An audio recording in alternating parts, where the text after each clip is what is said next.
Ladies and gentlemen, family and friends, scholars and dignitaries, welcome to another episode. Welcome to my world.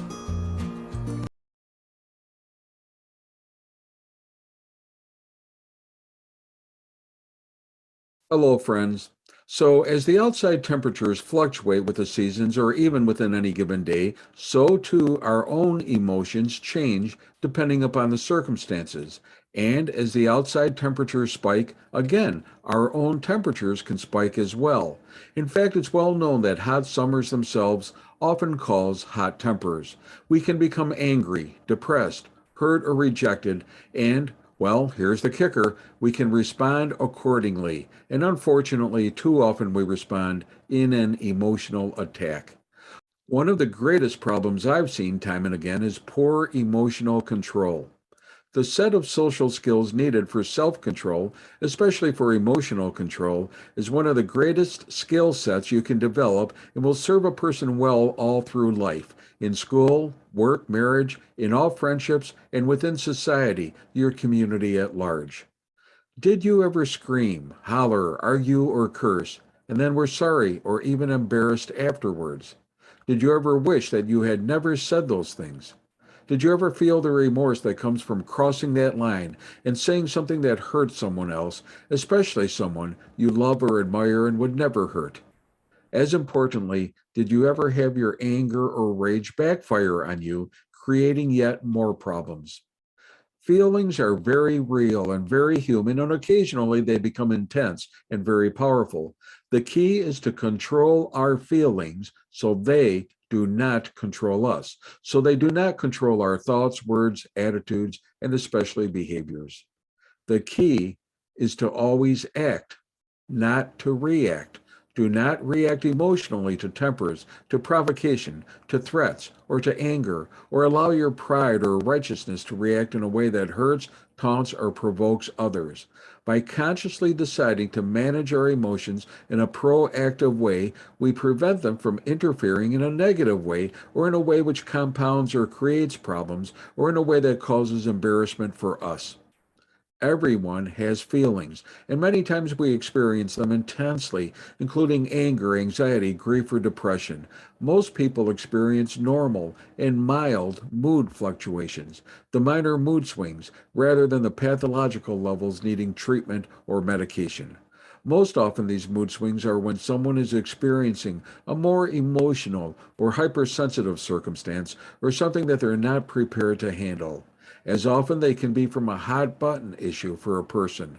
She really knows how to push my buttons. When a person has difficulty controlling their emotions, they see their feelings become intense or exaggerated. They can become easily upset, cry for little reason, or become intensely angry, even fall into a rage. Many people demonstrate mild or frequent emotional ability. Here, emotions fluctuate, and sometimes greatly. They may all of a sudden grow much more intense or last longer than normal, or may otherwise seem out of context or be out of proportion to the circumstances. For example, you may be feeling intense anger with little or no provocation, and hear a person say, "Wait, you're making a mountain out of a molehill." As one grows, he or she learns better ways of coping and problem solving based upon thought, logic, and experience. But even adults get intense and unmanageable feelings that affect attitudes and behavior. Often intense emotions cause us to defensively attack someone else, or shut down, or unfortunately do something self-defeating. Emotions, moods, and related behaviors can become very intense and uncomfortable, both for us and for others that we are with, and we end up saying or doing something we later regret or need to apologize for. Now, many still believe that feelings are visceral reactions that cannot be controlled. But for civilization, people must recognize and control emotions so that they do not become indiscriminate and dominant features of one's personality and behavioral patterns. In fact, the primary difference between functional and dysfunctional people is the ability to be able to manage feelings and to channel them in a positive manner. There is a wide variety of strategies to help control emotions.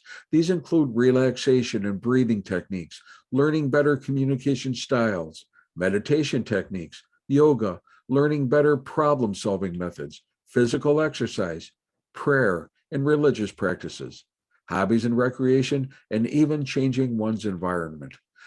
The most common way to control your feelings, especially if angry, is the adage count to 10. It was Benjamin Franklin who said to count to 10 before you say or do anything when you're angry, and to count to 100 if you're really angry. Feelings may be real, but they are often transitory and they dissipate with time. And counting to 10 gives pause until emotions adjust back to normal levels. People are often advised not to do anything when you're angry or not make a major decision when you're upset. Again, as it allows time for the emotional intensity to subside and for the thinking process to resurface.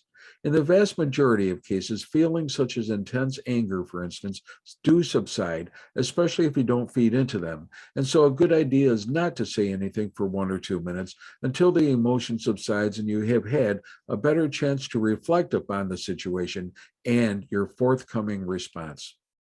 The use of humor is also an excellent way to deflect or neutralize certain feelings, such as the anger one may feel when criticized.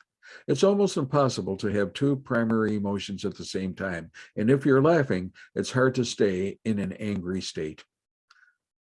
Reframing the thoughts, attitudes, and actions of others is another common technique. If a person said something which you interpret as an insult, you can feel anger. If you reframe that to understand, quote, where the person was coming from, then the resultant feeling may naturally dissipate the anger. If emotions are really out of control and affecting behavior, communication, relationships, and or your sleep, then professional counseling may be very helpful. Counselors can help you learn better coping skills, teach assertiveness training, better communication styles, or how to look at self-defeating behaviors such as impulsiveness or low frustration tolerance levels. But perhaps the best therapy for experiencing intense feelings is to talk it over with somebody you trust. Most often, a second opinion, especially by someone outside of the situation, presents an objective set of eyes and ears, and a good friend can really give some honest and helpful feedback. As people have intelligence and an intelligence quotient or IQ, they also have emotions and an emotional quotient or EQ. As intelligence is the major component of one's ability to reason and think in a logical manner, emotional intelligence is a major component of one's personality and style of behavior. The ability to be self aware, to know your emotions, strengths, and weaknesses, to recognize your impact on others, to self regulate your emotions, and to have empathy, to consider other people's feelings, especially when you're making decisions or saying something, are some of the most important social skills one can have in all stages of life. Everybody experiences feelings, and occasionally they become intense, and sometimes they may be so intense that they interfere with relationships or peace of mind. If so, one should practice these options for dealing with emotions. Managing emotions is not easy, but with conscious thought, it becomes easier, and with daily practice, it then becomes pretty much automatic. At times, one may need some assistance in how to deal with feelings, and here, talking with friends or family about ways to constructively deal with your feelings is often the best way to go. Hey, be safe, be well, and remember what St. Francis de Sales once said. Do everything quietly and in a calm spirit. Do not lose your inner peace for anything whatsoever, even if your whole world seems upset. And may God bless.